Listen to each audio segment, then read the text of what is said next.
Algunas advertencias previas. Primero, que yo no soy especialista en historia de esta época, ni mucho menos. Soy un ávido lector por el lado de la bioética y las experiencias con la investigación con seres humanos. Por ese lado me interesó este autor y lo leí, y cuando lo leí por allá por el 2016 siempre me pareció interesante poder un día transferirlo esto a la academia, ¿no?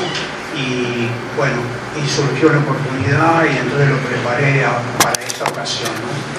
Una segunda advertencia, que como no sé nada alemán, los apellidos alemanes los voy a pronunciar de cualquier manera. Y tercera advertencia es que en el transcurso de la conferencia voy a utilizar algunos adjetivos calificativos que son propios de la ideología nazi y que pueden herir la sensibilidad de algunos de ustedes, sobre todo aquellos que están vinculados al pueblo judío. Esas son las tres advertencias que quería hacerles. Debo aclarar entonces que el objetivo de esta conferencia es sintetizarles el contenido de este libro del doctor Manuel Moros Peña, titulado esas, como lo ven ahí. Aunque la selección de datos y el orden de la exposición y algunas interpretaciones corren por mi cuenta, yo trato de mantenerme fiel a lo que nos expone el doctor Moros. Simultáneamente voy a ir haciendo un paralelismo entre la mentalidad nazi y la mentalidad de Maquiavelo, un célebre filósofo político del siglo XVI. Esa reflexión corre por mi parte y no pertenece al doctor Moros. Primer tema que quiero plantear. Hitler, el gran médico de Alemania. Hitler se consideraba a sí mismo el médico del pueblo alemán. Era él el que debía extirpar el cáncer y los bacilos contaminantes de la pureza racial de los arios. Su principal libro, Mi lucha, era una mezcla de eugenesia, de antisemitismo, de ideología populista y de darwinismo social al estilo de Herbert Spencer, que fue el biólogo que acuñó la expresión aquella supervivencia del más apto. Hitler se consideraba, por lo tanto, el gran médico alemán. Era él el que debía preservar la pureza de la raza aria, la que consideraba superior, de toda contaminación que proviniese de los pueblos eslavos, de los judíos, bolcheviques o de los gitanos. Por eso estaba convencido que a los judíos había que exterminarlos como gérmenes patógenos causantes de plagas sociales en Europa. Y decía uno de sus secuaces: con los bacilos y las triquinas no se negocia, sino que se los aniquila. Según Hitler, había que combatir la tuberculosis racial mediante la eliminación del agente causal, que era por un lado el judío y por otro lado el bolchevique. Segundo tema, los médicos de Hitler. Los médicos alemanes acogieron con entusiasmo las propuestas nazis, no solo por las ventajas económicas y laborales que ofrecía a una profesión médica que había sido muy menoscabada en tiempos anteriores en sus estándares profesionales, sino por las ideas eugenésicas apoyadas por los nazis, que tenían gran aceptación en la ciencia médica de la época, tanto en el resto de Europa como en los Estados Unidos. Fue así que en 1929 se funda la Liga Nacional Socialista de Médicos Alemanes, con el fin de purificar la comunidad médica alemana de la influencia del bolchevismo judío. Los objetivos de esta liga eran dos, fundamentalmente. El primero, promover el conocimiento de la eugenesia en la clase médica y en el pueblo alemán. Y segundo, proporcionar al partido nazi expertos en salud pública y en higiene racial.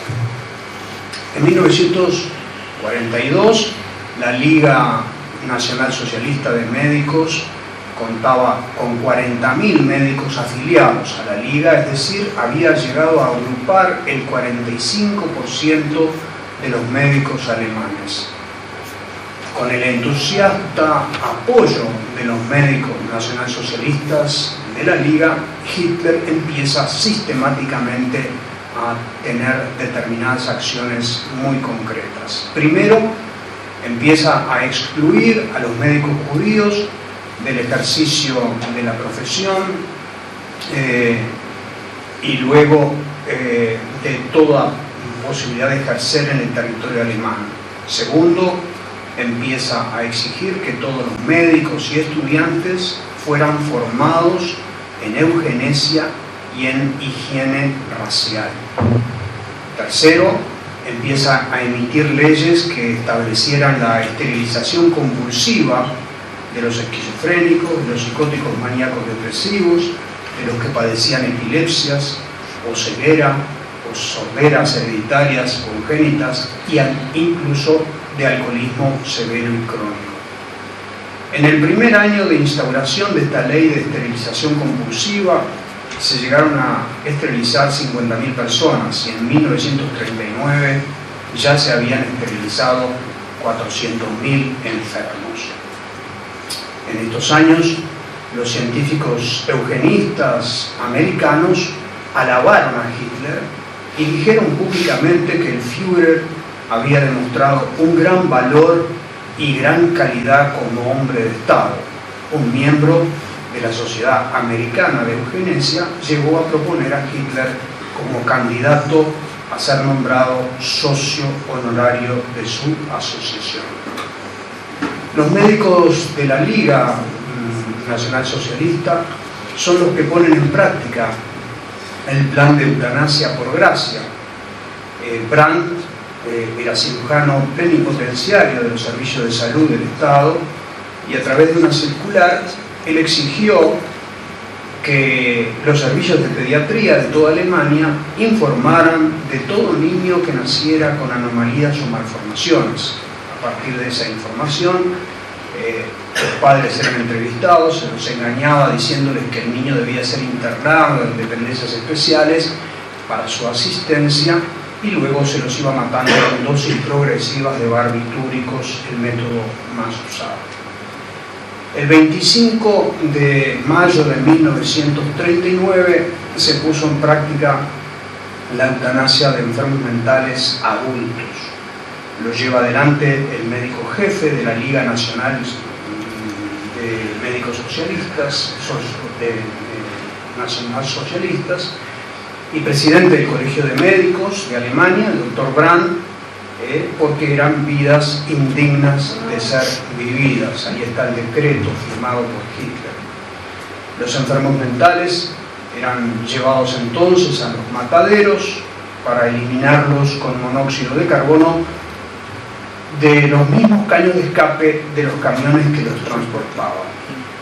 Esa metodología eugenésico-eutanásica masiva de enfermos físicos y mentales fue un ensayo que luego sirvió de entrenamiento para lo que se llamó después la solución final o matanza generalizada de judíos. Obsérvese también que los nazis fueron maestros en la introducción de la manipulación del lenguaje para atenuar la resistencia moral de las conciencias. Así llamaron vidas indignas a los que eutanatizaban o solución final a lo que fue la matanza generalizada de judíos. También hoy conocemos leyes que utilizan eufemismos para no aludir a la realidad que se ocupan. En aquel entonces, a los pacientes que se mataban, según el plan de la eutanasia por gracia, luego se los incineraba. Al frente de los centros de exterminio siempre estaba un médico de la Liga. En 1940 se mataron a los primeros enfermos de origen judío. Utilizando el típico lenguaje eufemístico, se decía que estos enfermos eran bocas inútiles, caparazones humanos vacíos, parásitos, piojos, alimañas, tumores. En resumen, no eran valorados como seres humanos. De hecho, los funcionarios que se encargaban de trasladar los cadáveres asesinados desde la cámara de gas a los hornos de cremación eran llamados eufemísticamente los descontaminadores. Para agosto de 1941 ya habían sido eutanatizados unos 80.000 pacientes y esta cifra llegó a superar los 300.000, siendo una excelente capacitación para la solución final que se aplicaría con los judíos, pero también a gitanos, homosexuales y testigos de Jehová. Tema 3. Los experimentos médicos con judíos y con demás prisioneros. Podemos preguntarnos, ¿tenían los nazis leyes que protegieran la dignidad de los seres humanos en tanto sujetos de investigación? ¿Protegían esas leyes nazis a los ciudadanos alemanes en contra de los abusos de los médicos y de otros investigadores? La respuesta es un claro sí. Los nazis tenían muy buenas leyes de protección de los sujetos humanos en la investigación. Desde 1931 habían aprobado una de las leyes más exigentes en esta materia y nunca la derogaron. En febrero de 1931 había salido una circular que establecía ciertos requisitos muy estrictos para poder experimentar con seres humanos, titulado Directrices para nuevas terapias y experimentación con seres humanos, de 1931. En esta legislación se establecían ciertos requisitos. Estaba prohibido experimentar con menores incompetentes o con moribundos. Segundo, solo se permitía un experimento si el sujeto había dado su consentimiento explícito sin ambigüedades luego de una adecuada explicación. El consentimiento, tercero, debía quedar debidamente documentado. Cuarta exigencia, solo podía ser hecho el experimento si se hacía por un personal cualificado. Quinto, los tratamientos experimentales no consentidos solo podían hacerse en casos de urgencia y si se trataba de salvar la vida de un individuo. Y sexta exigencia de esta legislación, era necesaria una experimentación previa con animales.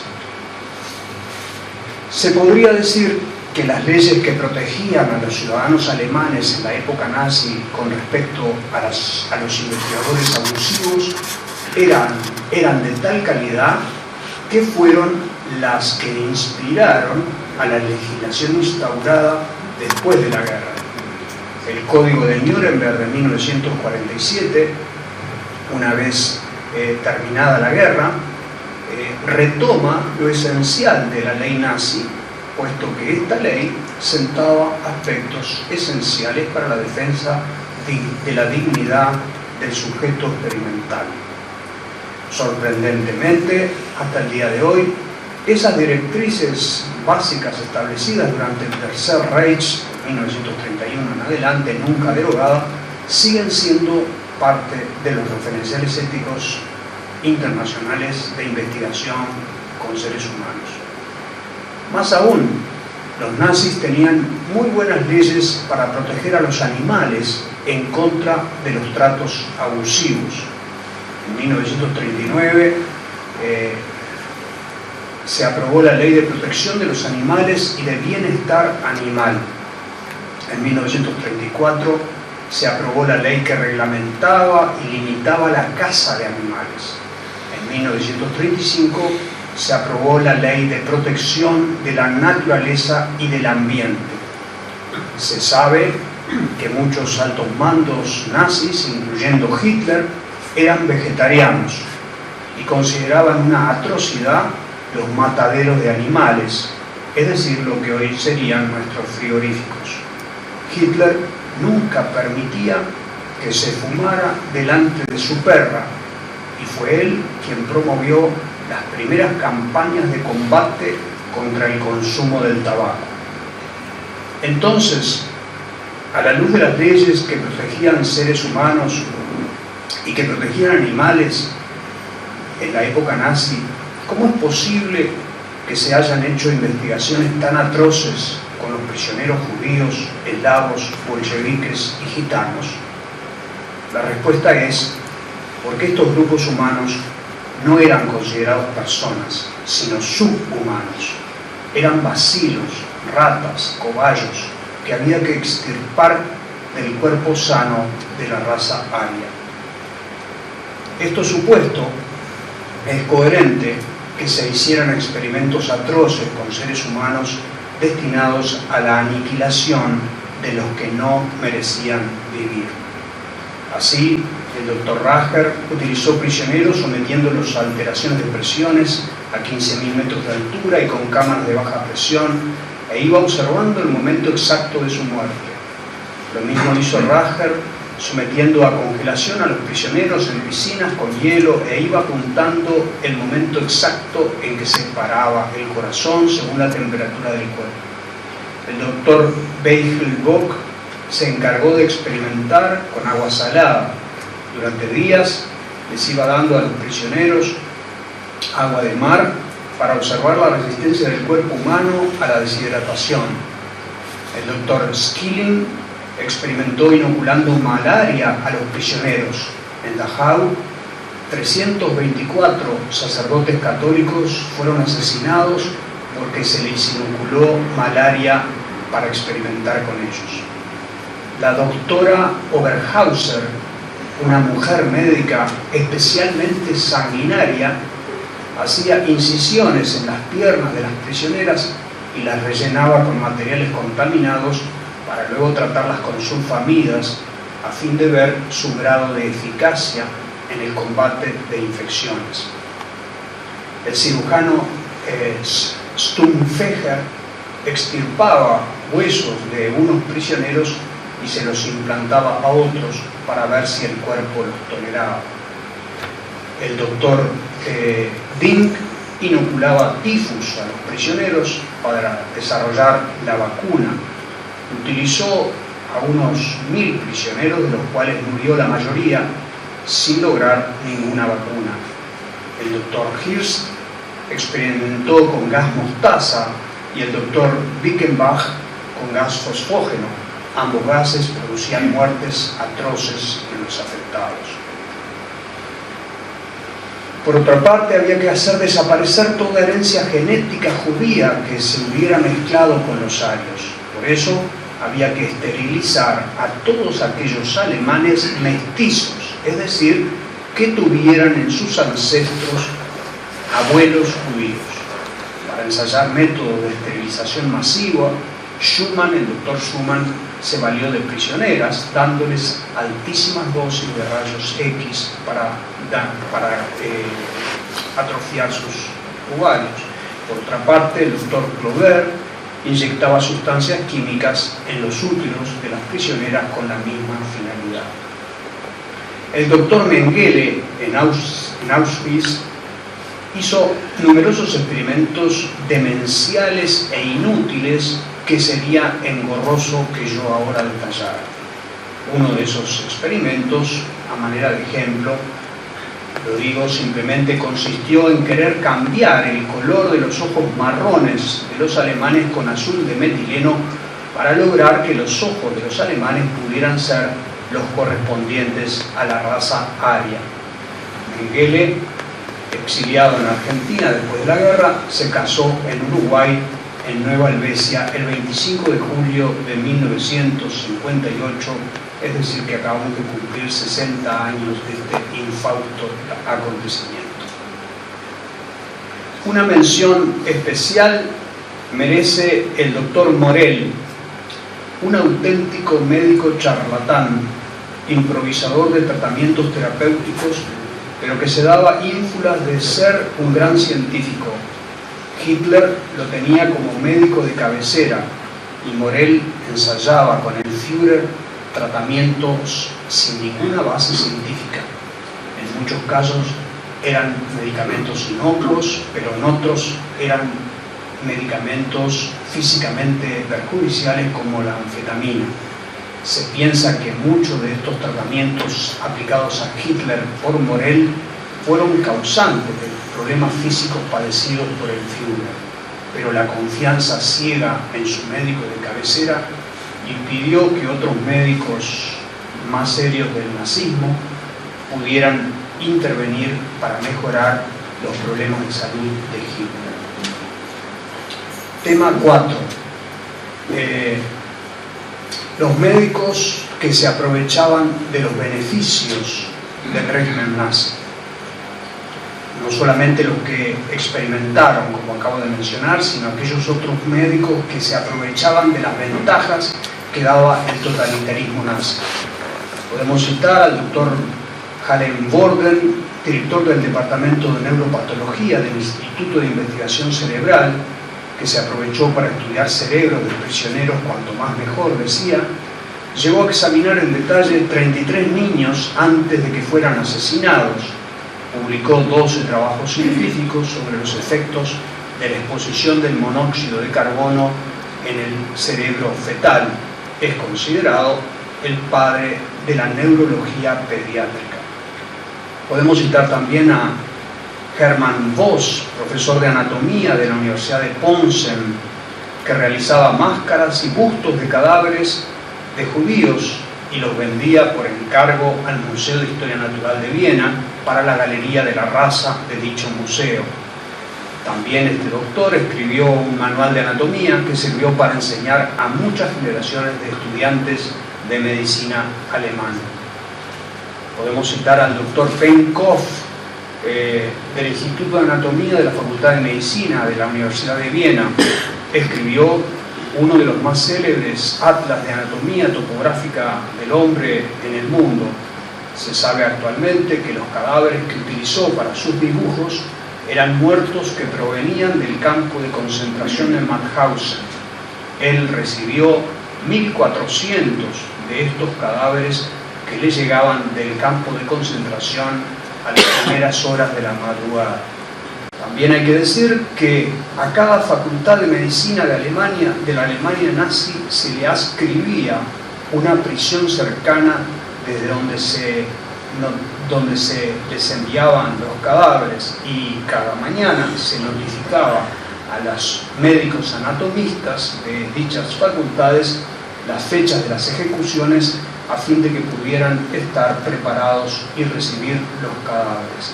Los estudiantes de anatomía de Alemania estudiaban con esos cadáveres provenientes de los campos de concentración. Quinto tema, el silencio de los médicos después de la guerra, de los médicos alemanes. Por encargo del Colegio de Médicos de Alemania Occidental, el doctor Mitscherlich asistió a todos los juicios de Nuremberg hechos a los médicos acusados de delitos de lesa humanidad. Se le pidió a Mitscherlich que hiciera un informe sobre la implicación de los médicos durante el Tercer Reich. Él llegó a la conclusión que, además de los 23 inculpados condenados en los tribunales de Nuremberg, eso era solamente la punta de un iceberg, y que habían sido muchos más los médicos que habían participado de forma activa o se habían beneficiado claramente de los crímenes de lesa humanidad llevados a cabo por los nazis. Él estimó que la cifra de médicos implicados y colaboradores superaba los 350 y no solo los 23 condenados en Nuremberg. Se imprimieron así 10.000 copias de ese informe oficial de Mitscherlich al Consejo de Médicos de Alemania para la Asamblea Anual de Médicos Alemanes de 1948, ya terminada la guerra. Pero misteriosamente esos 10.000 ejemplares no se repartieron y casi ningún médico alemán llegó a leerlo. Mitscherlich llegó a decir que fue como si el informe que le habían pedido nunca se hubiera hecho ni escrito. La Asociación Médica Mundial, que sí había recibido una copia de ese informe, tampoco hizo ningún esfuerzo para que se diera a conocer. El mismo Meisterlich fue considerado un traidor por sus colegas médicos alemanes y sabotearon su carrera de tal manera que le negaron la cátedra de medicina psicosomática en la Facultad de Medicina de Frankfurt en 1956. Tema sexto: la colaboración o la incorporación de Estados Unidos y Rusia de los médicos nacionalsocialistas alemanes. Esto es una muestra de cómo los intereses de Estado pasan por encima de la dignidad de los individuos. Los legajos y los antecedentes biográficos de muchos de los médicos y científicos del nacionalsocialismo fueron cuidadosamente borrados para poder ser contratados por los organismos oficiales norteamericanos. El virus correspondiente a esa ideología que justifica cualquier medio con tal de lograr un determinado fin, ese mismo virus fue el que contaminó las razones de Estado del régimen nazi para poner en práctica las atrocidades que acabamos de mencionar de todo tipo y tamaño. Sin embargo, en la orilla americana, las razones de Estado dictadas por la Guerra Fría entre Estados Unidos y la Unión Soviética permitieron que ese virus de que cualquier medio es bueno para un buen fin siguió siendo cultivado por las administraciones norteamericanas de las llamadas hoy democracias modernas. Con esa justificación, más de 1.200 científicos que habían trabajado para los nazis fueron contratados por los Estados Unidos. 4 de los médicos juzgados en Nuremberg fueron reclutados para el Centro de Medicina Aeronáutica de las Fuerzas Aéreas Norteamericanas. Que fue sospechoso de haber aprobado los efectos del gas sarín con prisioneros de Auschwitz, fue contratado por la División Química del Ejército norteamericano para desarrollar armas químicas. Finalmente, las autoridades francesas condenaron a este médico a 20 años de prisión pese a estar contratado por los Estados Unidos. El doctor Struhol, director del Instituto de Investigación de Medicina Aeronáutica de Berlín, que estaba al tanto de los médicos de los experimentos de Racher en Dachau y que hubiera podido detenerlo porque era su subordinado, este médico fue incorporado después de la guerra al Centro de Medicina Aeronáutica de las Fuerzas Aéreas Norteamericanas. Luego fue el primero y único profesor del Departamento de Medicina Espacial del mundo fundado por los Estados Unidos. Se considera que este médico es el padre de la medicina espacial. En suma, cuando lo que importa es el bien del Estado, cualquier medio se justifica, como decía Maquiavelo, con tal de mantener el poder y la supremacía. En el caso de Estados Unidos y de Rusia, no importó contratar colaboradores nazis que tenían crímenes ocultos en sus legajos si eso contribuía al bien de la CIA, de la KGB o de otras agencias de seguridad o para asegurar la carrera armamentística. Algunos comentarios finales y conclusiones. Recién en el Congreso Nacional del Colegio de Médicos de Berlín de mayo de 1989, recién en 1989, se hace una mea culpa pública de los hechos vinculados a los médicos alemanes en el periodo nazi. Las palabras entonces en aquel Congreso pertenecieron a Tellner, historiador médico de la Universidad de Münster, que dijo, textuales palabras: todo el espectro de representantes de la profesión médica estuvo envuelto y todos sabían lo que hacían. Una profesión médica que acepta el asesinato en masa de enfermos como algo normal que lo aprueba explícitamente como un acto necesario y justificado por el bien de la comunidad, ha fallado y traicionado su misión profesional. Sigue la cita de Tellner: esta profesión médica en su totalidad debe ser considerada moralmente culpable, sin importar cuántos de sus miembros desde un punto de vista legal participaron directa o indirectamente en el asesinato de los enfermos. En la novela La peste de Albert Camus, el autor francés termina su relato diciendo que la peste bubónica se había terminado en la ciudad de Orán, en Argelia, y los ciudadanos de Orán estaban felices porque había terminado la peste. Pero dice Albert Camus, en la última frase de la novela, que las ratas se habían ido a otras ciudades, quizás para empezar nuevas epidemias. Daba a entender Camus que todo el mal empezaba de nuevo, como en el mito de Sísifo. Por eso podemos decir con Bertolt Brecht que está caliente aún el vientre que parió a la bestia. La bestia que se suicidó en su búnker quizá emerge en otros lugares e intenta denigrar a sus enemigos, ya no como vacilos, pero con otros nombres, por ejemplo, llamándoles terroristas o golpistas o conspiradores o fundamentalistas o extremistas o fanáticos o pistoleros o traficantes o sectarios, o con cualquier otro adjetivo descalificativo que intente mostrar que sus contrincantes son enemigos peligrosos a los que hay que aniquilar definitivamente, como en el Holocausto. Más aún, quizá esa misma bestia está dentro mismo de nosotros, en mayor o menor grado, cuando nos dejamos llevar por la intolerancia y los prejuicios irracionales o la cerrazón a escuchar la perspectiva de los demás y sus puntos de vista. Quizá esa bestia está dentro de nosotros cuando descalificamos la opinión del otro solo porque no es de nuestro grupo, o cuando no buscamos entender las razones del otro por no ser de los nuestros. Esa bestia puede estar dentro de nosotros cuando nos negamos a buscar la verdad con corazón y mente abiertos en todos los campos de la vida.